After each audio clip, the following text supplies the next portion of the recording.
जी पंजाब से। राधे राधे। राधे राधे महाराज जी, आपके चरणों में कोटि कोटि प्रणाम। महाराज जी, हम सब ने सुना है कि इस जन्म में जो हमें दुख मिलते हैं वह पिछले जन्म का कोई पाप होगा जो नष्ट हो रहा है, पर वो पुराने जन्म का पाप हमें इस जन्म में क्यों मिलता है या क्योंकि भोगना पड़ता है? तुम ही तो हो करने वाले तो तुम ही हो।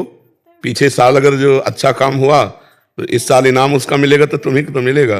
पीछे कत्ल किया, मुकदमा तुरंत दंड तो नहीं मिलता कहीं भी।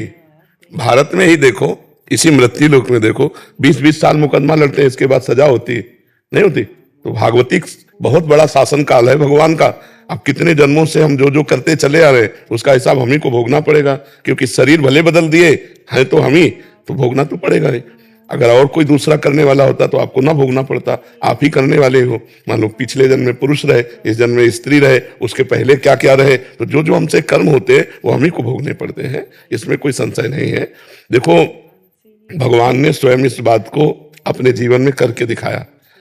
रामावतार में छुप करके बाली को मारा, तो वही व्याध बन करके श्री कृष्णावतार में अंतिम समय भगवान के चरणों में मारा। तो भगवान ने लीला करके दिखाया कि जो कुछ कर्म किया जाता है उसका फल भोगना ही पड़ता है। रामावतार पिछला जन्म, इस जन्म कृष्णावतार, तो देखो हुआ ना उसमें आकर के। तो हम लोग जीव हैं, जब ईश्वर अवतार लेते हैं तो ऐसी लीला करके दिखाते हैं, तो हमारे द्वारा जो कर्म होता है वो हमें भोगना पड़ता है, चाहे जितने जन्म के बाद मिले वो भोगना पड़ेगा। जैसे भीष्म पितामह जब बाण सैया पे पड़े थे तो भगवान से कहा हमें बहुत कष्ट है, बहुत पीड़ा है, एक कांटा लगे तो कितना कष्ट होता है, फिर बाणों की सैया में। हम 100 जन्म तक देखते हैं कोई पाप नहीं हुआ ऐसा, तो भगवान ने कहा और आगे देखो। मतलब हमारे हजारों जन्मों का हिसाब किताब है जो हमको भोगना पड़ता है, और अवश्य में भोक्तव्यम कृतम कर्म शुभाशुभम, गीता में भगवान ने कहा है। उसी जन्म में क्यों नहीं मिलता? उचित तो यही है, लेकिन अब कानून है सरकार का, बहुत बड़ी सरकार है, तो उसका हिसाब किताब चलते चलते कई महीना कई वर्ष व्यतीत हो जाता है।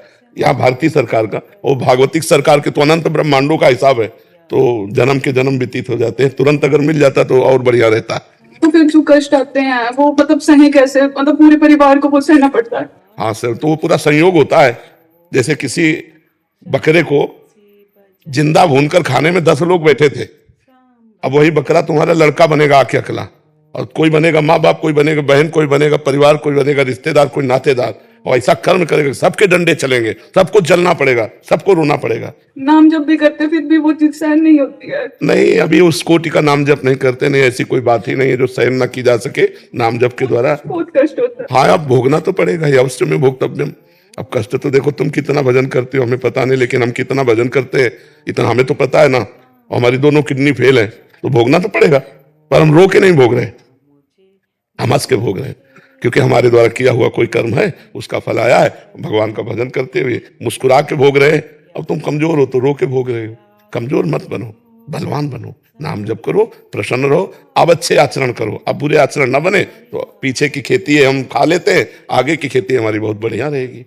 देखो कैसे कैसे लोग पाप आचरण करते हैं, लगता है कि भगवान बहुत हमें दंड दे। एक गर्भस्थ शिशु की हत्या करा देना, आप लोग अपने में विचार करो, क्या ये पाप नहीं करते? गृहस्थी में गर्भ हत्या करा दी, वो भी तो जीव था, वो भी तो तुम्हारा लाला या लाली थी, तुमने मरवा दिया। अब उसका जब कर्म परिणाम आएगा, ऐसे कितने पाप है कि आप लोग करते हैं जिनको पता ही नहीं कि हम पाप कर रहे हैं।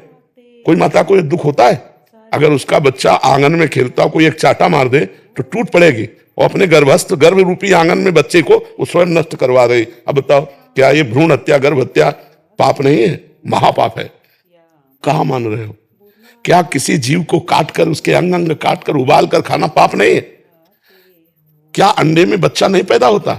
ये खा रहे हैं वो खा रहे हैं बनवा, तो ये सबका पाप का जो परिणाम आएगा तो रोना तो पड़ेगा ही, भोगना तो पड़ेगा। फिर गाली दो नहीं, उसका हिसाब राई पाई बिल्कुल बराबर होता है जी। दोस्तों, मेरी वीडियो अच्छी लगी हो तो चैनल को सब्सक्राइब करना, लाइक करना और कमेंट करना ना भूलें। मैं समय समय पर अच्छी अच्छी वीडियो आपको दिखाती रहूँगी। धन्यवाद।